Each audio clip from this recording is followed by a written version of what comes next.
Hi everyone, Kendall here, and this is a tutorial for the canning season sew along, hosted by Pat Sloan at her website ilovetomakequilts.com.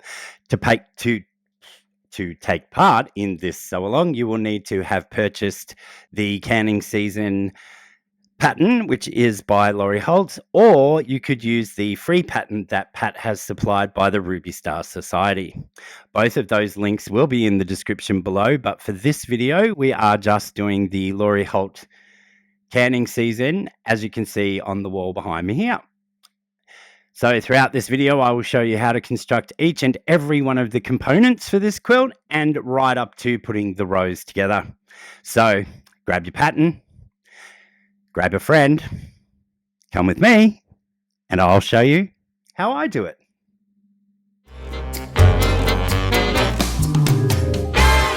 Once again, folks, I do apologize for the lighting in this video. I just couldn't seem to get it right in this first part. You'll notice a change partway through the video, and that's because this was filmed in two separate parts. The raw footage for this video did come in at over 2 hours, so I did my best to trim it down, but there is a lot to cover here.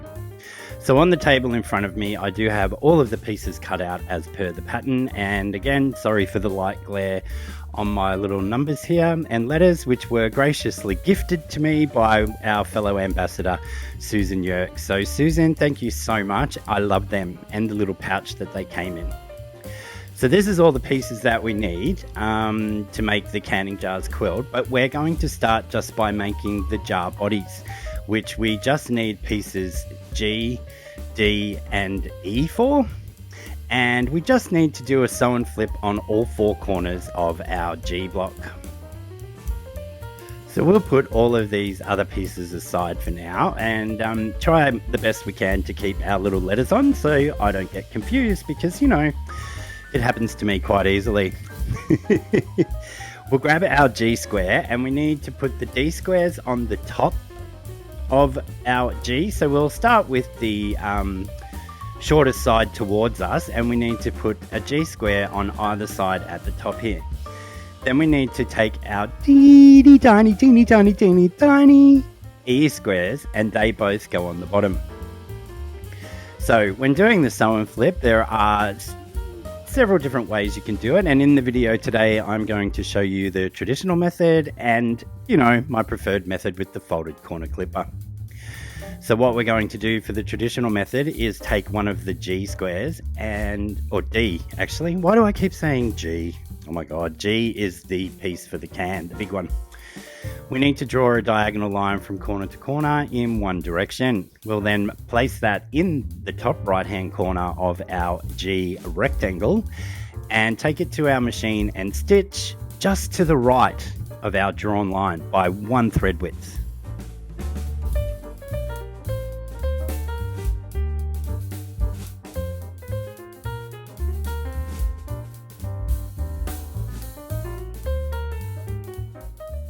Once you've done your stitching, and just to the right of the line, like I said, and that allows for any fabric taken up when we go to fold this over that the thread may take up. And as you can see with me folding this back here, I didn't quite get that perfect, because ideally all of these edges should line up perfectly. You shouldn't be able to see anything below the top one, and when you flip it over, you shouldn't be able to see anything outside your original rectangle either. So I'm just going to quickly unpick that and sew it back on and see how we go.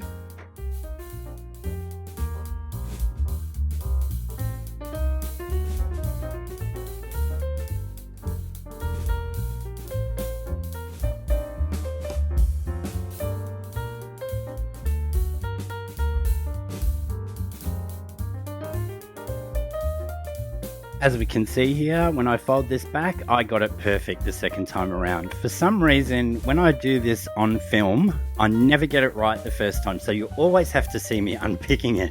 And I just find that hilarious, because when I'm not recording, it doesn't happen. Anyway, with that now done, we just need to press this into place and then trim away those back 2 layers.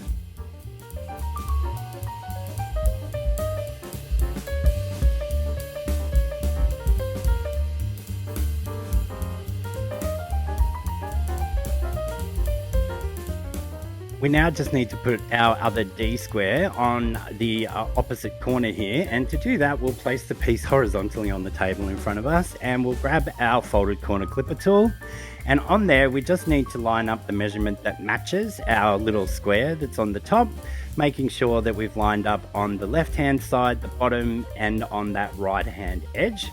This allows us to just trim away our excess fabric first, and it leaves you with the perfect 1/4 inch seam. So we just have to take that to the machine and stitch it.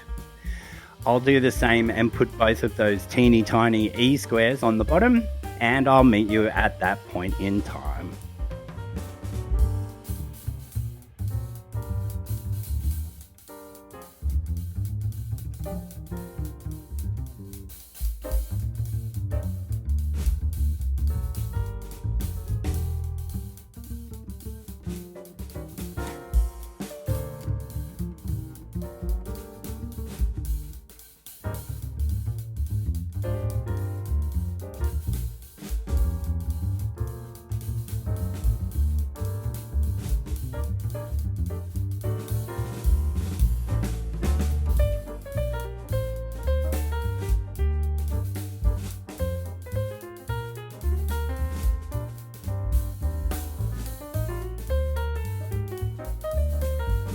Just while we're in the sew and flip mood, so you would do all 18 with all 4 of those sew and flips for your G rectangles, but while we're in the mood and doing our sew and flips, we'll grab all of our I rectangles and they get a D square sew and flip on the same long edge, so the horizontal edge as you can see here, on either side in opposing directions. So you would follow the pattern for that. So I'm just going to get those done as well, and you would do the total number that are in the pattern.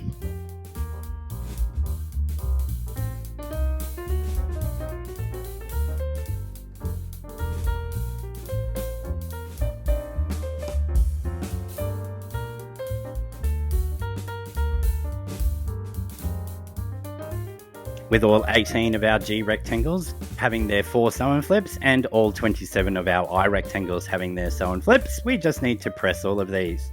Now what I did was, for my G rectangles, on the left hand side I pressed it in towards the G rectangle, and on the right hand side I pressed out towards the sew and flip. What this allows for is when we come to join these in our rows, we will have opposing seams there that we can nest, and it just makes for an easier sew. In the pattern, it does tell you to press all of these open, and I just find that that's a little bit harder to line them up, so I just worked out a way to make them nest. And as you can see here, on each side, they're in the same direction, but they are in different directions. Hopefully that makes sense. Now, as I said, we need to do that to all 18 of our canning jars, and here are some that I prepared earlier. We're now going to move on to that I rectangle, and I do believe, but let's just see, that I do press these ones open as per the pattern. So we would take all 27 of these and press those seams open, and then we'll move on to our next step.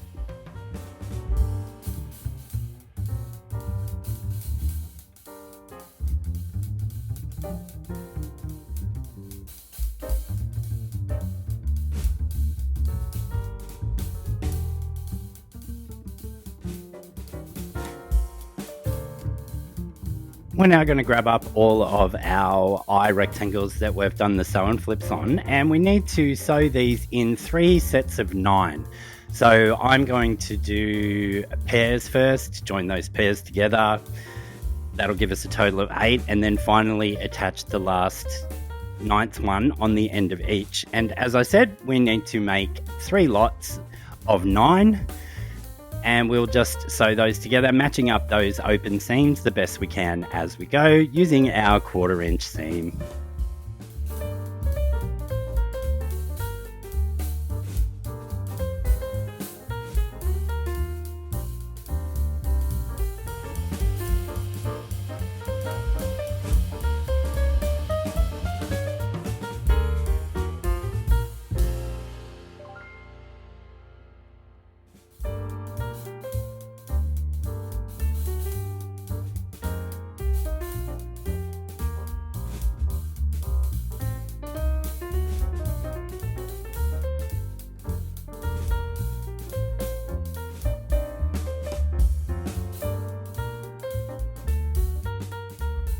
You would have seen throughout that I didn't press as I went, so I'm now going to press every single one of these seams, and every single in the pattern.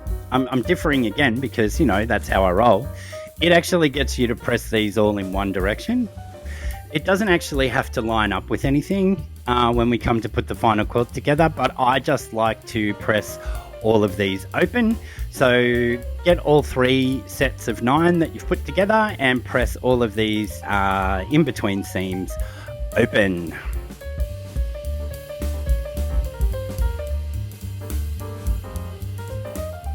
Now that we have all 3 rows of 9 completed, as I'm showing you here, we just need to move on to making the lids for our canning jars, and for that we're going to do some strip piecing.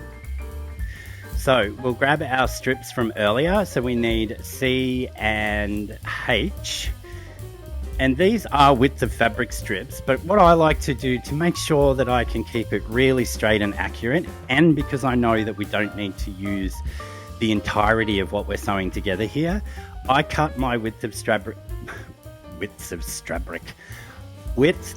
fabric strips in half first, and I just find for me that I can keep those seams accurate and straight by working with the half width.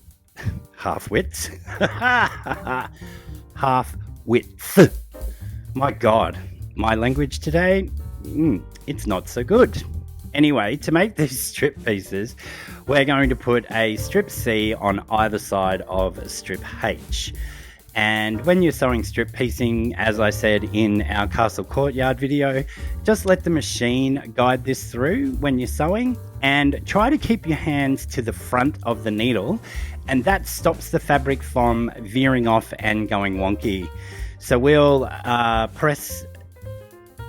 So a C strip on either side of our H strip, and make sure that we do all of those, which I believe there are 2 lots. And then we're going to press these open.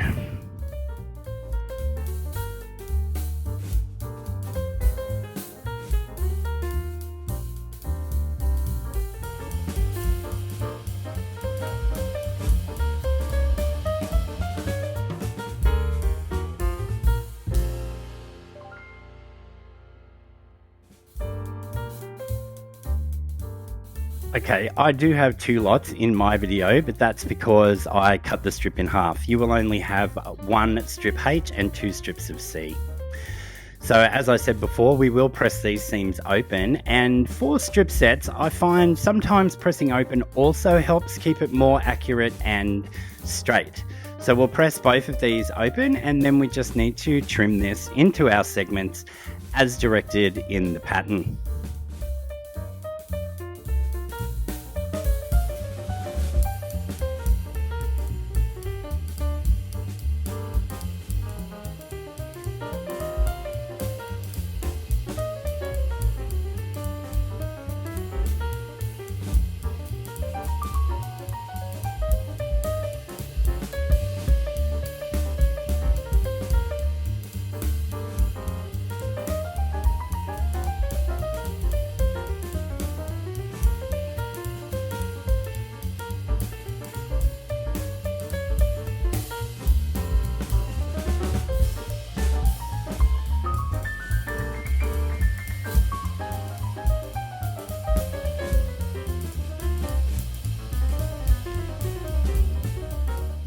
Refer to the pattern for the width that we now need to cut these strips down into, and the total number that we need is 18. And to get your accuracy when cutting these segments, you can take your seam lines here, and you should be able to match up those seam lines on 2 different measurements, like a 2-inch width. It should be 2 inches apart, and then make sure that you've got that as straight as possible and cut out all of the segments that you need.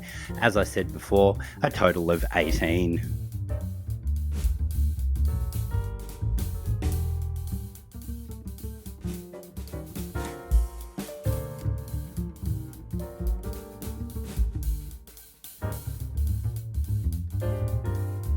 We now just need to take our 18 jars and our 18 lids and marry them.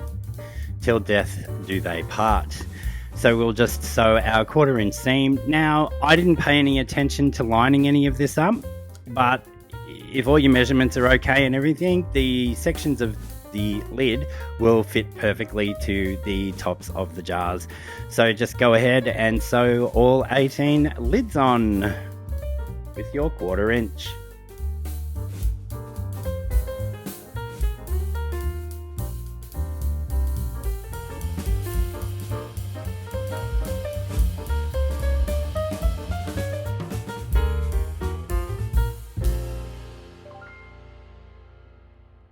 Like that, our lighting is better. This is clearly the second half of the video that I filmed on the next day. We're going to now take all of our married jars and lids and send them on their honeymoon. But before we do that, we're going to press their little seam open. So we'll do that on all 18 of these, and then we can start constructing our rows.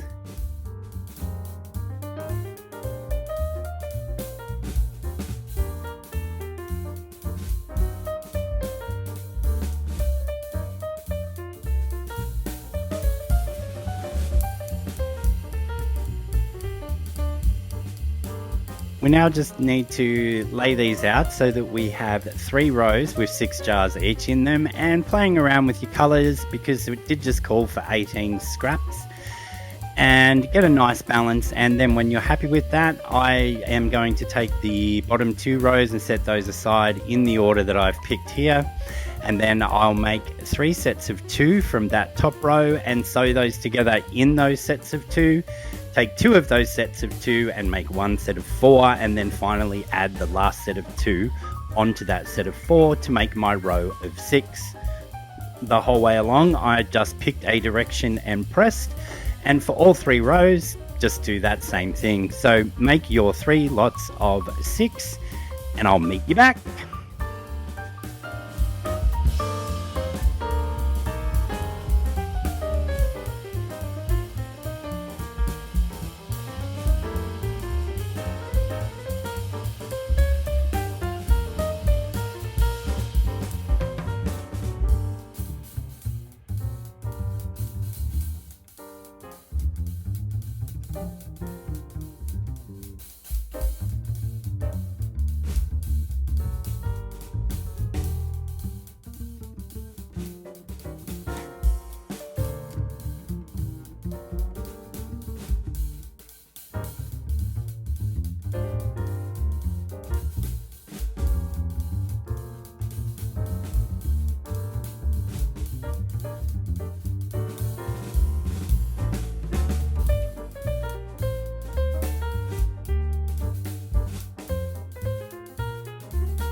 Each row, so the 3 rows of our 6 jars, gets this same treatment, and then the rows are complete for the block. We start by placing 1 A strip at the top, but before we can attach that, we'll need to attach a B rectangle to either end so that we have the right lengths, and then we'll add our strip of 9 scallops or pennants that we made before on the bottom of this. So to start, we'll put a B rectangle on either end of our set of 6 jars. We'll then attach the A strip to the top of that, and then we'll sew our other row of I rectangles onto the bottom. We'll press out towards our B strips, up towards our A strip, and down towards our scallop edge.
So as I said before, you will do this same thing on all 3 rows of 6 jars, then sew those rows together, and then you just place one final A strip on the very bottom, and the canning jar quilt top is done. Thank you so much for joining me on this final video for 2023. Coming up in the new year, I will be covering the applique sew-along that Pat is hosting, which is the breakfast foods. I can't remember exactly what it's called. And then towards the end of January, we will return to our Block Wednesdays with What's in Your Closet. So hopefully the new year is rung in for you in whichever fashion you prefer. And don't forget, kiss the one you love at midnight. I'll see you all again next year. Bye for now.